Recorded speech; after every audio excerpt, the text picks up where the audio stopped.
Bonjour à tous, c'est le billet philo d'Entre nous culture. Un billet intitulé cette semaine, le changement, c'est maintenant.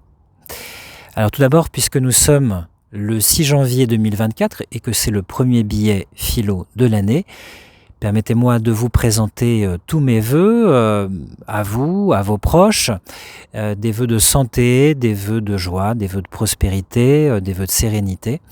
J'espère que vous allez pouvoir réaliser les projets qui vous sont chers, les désirs qui comptent pour vous. Et j'espère que vous allez passer des moments agréables, des moments heureux, des moments d'accomplissement, vous ainsi que vos proches, lors de cette nouvelle année 2024. Alors je reviens justement au thème de ce premier billet philo, le changement, c'est maintenant. Alors c'est une référence, je pense que vous l'aurez trouvé évidemment, c'est un clin d'œil au slogan qui avait été choisi par François Hollande lors de la campagne présidentielle qu'il avait menée en 2012. Ça fait bientôt 12 ans. Ça ne nous rajeunit pas. C'était le slogan était « Le changement, c'est maintenant ». Alors pourquoi le changement ? Eh bien parce que d'abord c'est de circonstances. On est en début d'année, c'est le moment des bonnes résolutions pour ancrer des changements qu'on espère positifs pour nous et pour nos vies, pour celles de nos proches. Et puis le changement, c'est une thématique particulièrement prégnante de notre monde contemporain. On parle beaucoup de changements dans différents domaines, dans le domaine écologique par exemple, dans le domaine économique. On parle d'une façon différente de consommer, d'un mode de production différent, notamment dans le domaine agricole. On parle aussi beaucoup de changements politiques. Certaines espèrent un changement d'organisation politique, voire un changement de régime. On parle aussi de changements, même à titre personnel, sur le plan professionnel. Il y a beaucoup plus... On met beaucoup plus en avant la reconversion professionnelle, la formation continue, l'évolution professionnelle au cours de la vie. Donc on passe par des changements successifs qui peut-être n'existaient pas ou beaucoup moins lors des différentes décennies qui ont précédé. Il est aussi question en ce début d'année de changements qui peuvent apparaître plus superficiels. Il y a évidemment les changements vestimentaires, les changements de look, les changements de tenue, les changements de garde-robe. C'est bientôt les soldes. Et puis il y a, j'y ai fait allusion en début de billet, tous les changements qui sont de l'ordre de la bonne résolution. Ce sont les changements positifs qu'on veut intégrer à nos vies, qu'on veut ancrer dans notre quotidien, qu'on veut faire advenir parce qu'on en espère des bénéfices, on espère qu'ils seront féconds pour nous. Il y a même des thématiques du monde contemporain qui ont vu advenir des idées de changement qui sont, je dirais, presque nouvelles.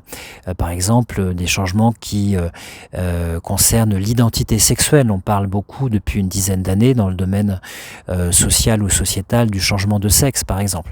Alors certes, c'est pas une idée qui est tout à fait nouvelle dans l'histoire de la culture, mais elle est nouvelle au sens où il y a vraiment des changements effectifs chirurgicaux qui sont opérés par les individus.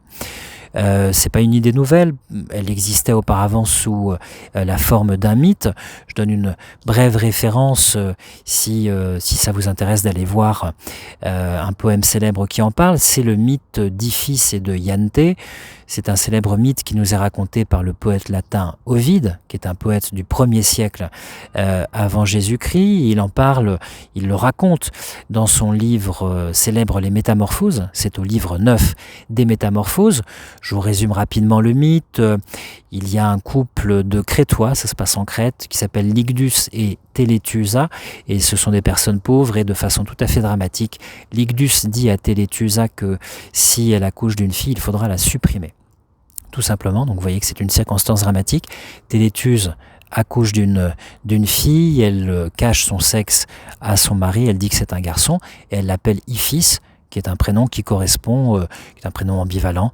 Il correspond à la fois aux personnes mâles ou aux filles. Et puis Iphis grandit, il se trouve qu'elle tombe amoureuse d'une autre fille, une autre jolie jeune fille qui s'appelle Iante, et d'ailleurs elles sont promises l'un à l'autre pour des noces qui doivent avoir lieu quand elles ont 13 ans. Elles sont donc promises pour des fiançailles. Et puis Téléthuse évidemment se met à paniquer, à avoir peur que le secret du sexe véritable de son enfant soit révélé à cette occasion, évidemment, parce que elle et sa fille sont au pied du mur, et elle fait appel à la déesse Isis, et la déesse Isis la rassure, et la déesse Isis produit un changement brusque, brutal, de sexe d'Iphis, et Iphis, le matin des fiançailles, se transforme progressivement en garçon. C'est très bien raconté par le poète Ovide, qui décrit le changement rapide des traits, du teint, des cheveux, de la démarche d'Iphis qui devient un garçon et qui peut épouser celle qu'il aime, qui est la jolie Iante. Alors je ferme la parenthèse culturelle. Donc il y a des changements qui parfois étaient des idées dans le monde de l'histoire culturelle et qui deviennent des faits tout à fait concrets dans le monde contemporain. Alors pourquoi le changement c'est maintenant ? Eh bien parce que je voulais vous parler de deux façons très différentes, diamétralement opposées d'ailleurs, il faut le dire, deux façons très différentes d'aborder le changement. L'une qui est occidentale, qui nous vient des Grecs, de l'Antiquité, et l'autre qui est orientale et notamment chinoise. Cette différence, elle est, j'allais dire, mise en scène. Elle est expliquée, elle est explicitée, elle est analysée par un philosophe français contemporain. Il est toujours vivant. Il s'appelle François Julien, J-U-2-L-I-E-N. François Julien, c'est à la fois un spécialiste ou un bon connaisseur du moins de la philosophie occidentale. C'est un helléniste, spécialiste, en tout cas un connaisseur de l'Antiquité grecque, mais c'est aussi et surtout un sinologue, un spécialiste du monde et de la culture chinoise. Et que nous dit François Julien au sujet de cette différence dans la façon d'aborder le changement entre d'un côté les occidentaux et de l'autre côté les orientaux, notamment les chinois. Et d'abord la façon, je dirais occidentale, d'aborder le changement. Cette façon occidentale, elle est conçue à partir d'une faculté qui est la volonté. La volonté dirigée vers un but, vers un objectif. En grec, cet objectif s'appelle le télos. Et donc le changement relève de ce qu'on pourrait appeler le volontarisme, avec des vertus qui sont propres au volontarisme, qui sont l'endurance, la persévérance, l'opiniâtreté. Et c'est un modèle qui peut tourner au rapport de force entre le désir dont on veut ancrer la réalité dans le monde à l'extérieur de nous, et puis la réalité extérieure qui peut nous résister. C'est le fameux modèle qui était cher à un philosophe de l'Antiquité qui était Aristote, le modèle de la matière et de la forme. On a un désir, on a un projet, on veut façonner, mettre en forme la réalité extérieure pour ancrer ce projet, ancrer ce désir, lui donner corps dans la réalité à l'extérieur de nous. On peut prendre par exemple le modèle de la statuaire. On a une idée, une fin, un but que nous avons à l'esprit. La sculptrice, le sculpteur, devant le bloc de marbre, veut sculpter quelque chose dont il ou elle a l'idée, et ça c'est la fin, c'est le but visé. C'est aussi la forme qui doit s'ancrer dans la matière. Il y a la matière, il y a le bloc de marbre, et puis il y a l'instrument qui est le burin avec le marteau, qu'on va mettre en mouvement de façon efficace, efficiente, pour produire ce changement de forme et ancrer dans la matière la forme du but, la forme du désir qu'on veut réaliser. Et donc il peut y avoir un combat entre la forme et la matière. La pensée occidentale du changement, c'est aussi une pensée de l'occasion, de l'opportunité. Alors on le sait tous, le temps est insaisissable, sauf à de rares moments, à de rares instants où justement on peut saisir une occasion qu'il nous présente, une opportunité, et les Grecs l'avaient tout à fait compris puisqu'ils avaient un nom particulier pour désigner l'opportunité, la chance, l'instant favorable, l'occasion pour agir. Ils lui avaient donné pour nom Kairos, K-A-I-R-O-S. Alors qu'est-ce que le Kairos ? Alors le Kairos, c'est d'abord un dieu qui est représenté sous la figure d'un jeune homme. Il est considéré comme le plus jeune fils de Zeus. Il a une mèche sur le devant, une mèche de cheveux. Il a une tonsure à l'arrière, c'est-à-dire qu'il n'a pas de cheveux. Il a des ailes, il a des ailes même aux pieds. Il tient une balance qui repose sur le fil d'un rasoir. rasoir souvent représenté comme étant curviligne. Je vous laisse regarder des images sur Internet. Alors pourquoi toute cette symbolique? Eh bien parce que s'il porte des ailes, c'est parce que l'occasion ou l'opportunité passe rapidement, l'instant à saisir est très fugace finalement. S'il a une mèche sur le devant, c'est parce qu'il faut saisir l'occasion quand elle se présente, quand elle vient à nous. Une fois qu'elle est passée, qu'on essaie de l'attraper, finalement c'est peine perdue. Il y a une tonsure, on ne peut pas saisir l'occasion qui a passé, ou qui vient de passer. Et s'il tient une balance, parce qu'il faut peser pour la décision au moment de choisir le pour et le contre, et si cette balance repose sur le fil d'un rasoir, c'est parce qu'il faut avoir le tranchant d'une décision. Il y a d'ailleurs un très beau poème qui existe, un poème de la Renaissance italienne de Machiavel, le célèbre Nicolas Machiavel. Dans un chapitre de ses poèmes, il y a un chapitre intitulé L'occasion, Capitolo dell'occasione. Le narrateur s'entretient avec cette déesse de l'occasion, puisqu'il lui donne des traits féminins, alors que le Kairos chez les Grecs était plutôt un jeune homme. Et à la fin du dialogue que le narrateur a avec l'occasion, l'occasion lui dit, mais finalement, à force de, me parler, tu me laisses passer, son fugita dalle tue mani. Je viens de filer entre les pattes, je viens de m'enfuir. Donc voilà le modèle occidental du changement. Alors de l'autre côté, il y a un modèle qui est tout à fait différent, qui est le modèle oriental ou chinois. Ce modèle repose sur la mise en contexte, la mise en condition, le travail en amont, des conditions qui vont faire que la chose va venir éclore comme d'elle-même, presque en apparence, sans effort.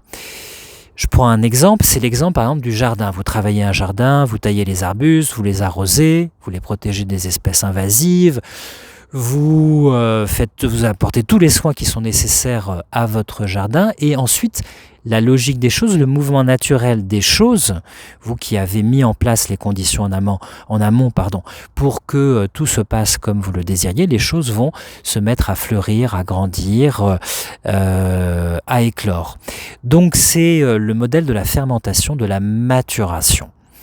Un modèle qui produit évidemment des efforts. Les Chinois sont de grands adeptes du travail et de l'effort, mais par une discipline qui justement n'a pas le spectaculaire du changement tel qu'il est pensé par les Occidentaux, qui joue sur la logique des choses, une mise en condition, une mise en perspective pour que les choses finissent par aboutir au résultat qui est escompté. Alors évidemment, les Chinois n'étaient pas naïfs, ils savaient qu'il existe des changements brutaux, des changements de régime, des insurrections, des coups d'État, des révolutions, il existe des avancées technologiques qui adviennent et qui changent les choses de façon radicale. Mais il faut bien voir qu'ils ont raison dans la mesure où tous ces changements, quoique brutaux quand ils se présentent dans leur aboutissement, tous ces changements ont été précédés de lents mouvements de fermentation des idées, de maturation, voire de pourrissement d'une situation politique qui a donné naissance ou qui a fini par donner naissance à un coup de force, une insurrection, une révolte, un changement brutal de régime. Alors attention, parce qu'il existe de faux changements, c'est-à-dire des changements d'apparence, des changements de façade qui sont spectaculaires mais qui cachent en réalité une continuité dans une situation. Je prends un exemple très célèbre, vous connaissez peut-être le film de Luchino Visconti, Le Guépard, Il Gattopardo, avec une distribution incroyable. Il y a Alain Delon, il y a Burt Lancaster, il y a Claudia Cardinal, je crois qu'il y a Serge Reggiani aussi dans le film, entre autres, ce qui a tant d'acteurs importants. Et dans Le Guépard, le personnage que joue Alain Delon, qui s'appelle Tancrède, Tancredi Falconeri, Tancrède dit à son oncle, le prince de Salina, Don Fabrizio, je me souviens plus, je crois qu'il a un nom de famille qui n'est pas, il est prince de Salina, mais je crois que c'est Corbera, Don Fabrizio Corbera, qui est joué par Burt Lancaster. Alain Delon lui dit, Tancrède dit à son oncle, il faut que tout change pour que rien ne change. Alors pourquoi est-ce qu'il dit ça? Parce que son oncle, qui est plus âgé que lui, qui est un tenant de l'aristocratie traditionnelle, voit d'un très mauvais œil l'unification politique de l'Italie, qui a lieu dans la seconde moitié du XIXe siècle, sous l'égide du Piémont-Sardaigne, du royaume de Piémont-Sardaigne et de Cavour notamment, et qui est en fait un projet soutenu par la bourgeoisie. projet d'unification nationale, de changement d'échelle politique. Et ce que lui dit en fait Tancredi Falconeri, c'est que ce qu'il dit à son oncle, c'est que pour que l'aristocratie conserve sa prééminence, son pouvoir, il faut qu'elle fasse alliance avec la bourgeoisie, il faut qu'elle change en apparence de paradigme, il faut qu'elle change son fusil d'épaule, qu'elle adhère à cette nouvelle cause politique nationale pour pouvoir la façonner, je dirais, selon ses intérêts, et pour pouvoir faire une alliance avec les pouvoirs qui vont émerger. Alors l'italien est peut-être encore plus explicite puisque la phrase en italien dans le film c'est je crois même dans le roman, se vogliamo che tutto rimanga com'è, si nous voulons que tout reste tel qu'il est, bisogna che tutto cambi, pardon. Il faut que tout change. Donc ça, ce sont de faux changements, des changements d'apparence qui en réalité cachent de réelles continuités, en l'occurrence de réelles continuités de pouvoir, de rapports de force, de force notamment dans le domaine social et politique. Donc, une façon occidentale d'envisager le changement, une façon orientale et chinoise de l'envisager. Alors qu'est-ce que je peux vous souhaiter ? Je peux vous souhaiter évidemment que vos projets, vos désirs de changement positif, de bonnes résolutions puissent aboutir, s'ancrer, se réaliser dans votre vie personnelle et dans celle de vos proches. Et je dirais, peut-être petit conseil, c'est de s'inspirer de l'approche chinoise parce que je pense que les changements qui sont les plus aisés à accomplir, qui sont les plus féconds, les plus fructueux et les plus pérennes, ce ne sont souvent pas les changements spectaculaires, abrupts, qui reposent sur des actions qui sont tonitruantes ou qui veulent des changements immédiats, ou qui instaurent un rapport de force, un volontarisme entre nous et la réalité qu'on veut plier à nos exigences.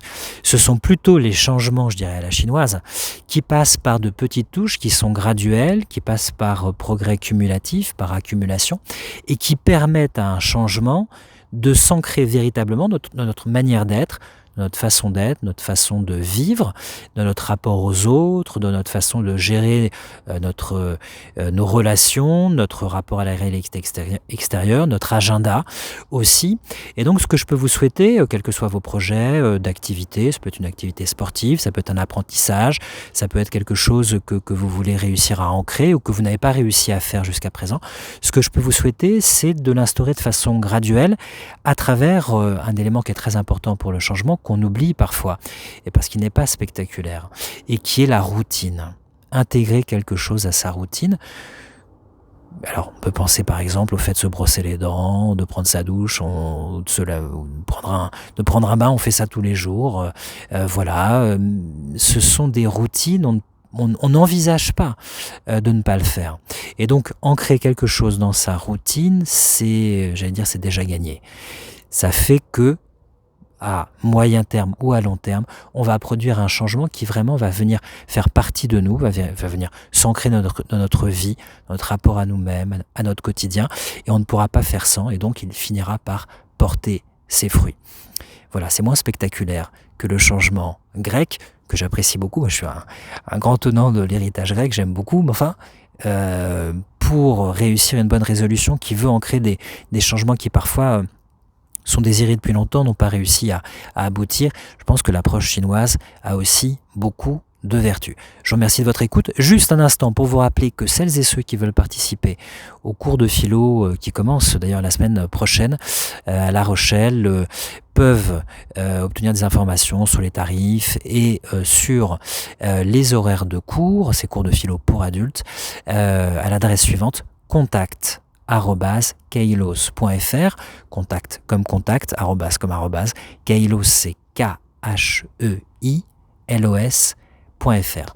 Je vous remercie, je mettrai pour celles et ceux qui écoutent sur Entre nous Culture le bulletin aussi à l'écrit en description de la vidéo. Pour celles et ceux qui sont sur YouTube, il n'y aura pas le bulletin par écrit, mais vous pouvez le retrouver sur le média Entre nous Culture ou sur mon Facebook. Merci de votre écoute, bonne journée ou bonne soirée, à très bientôt.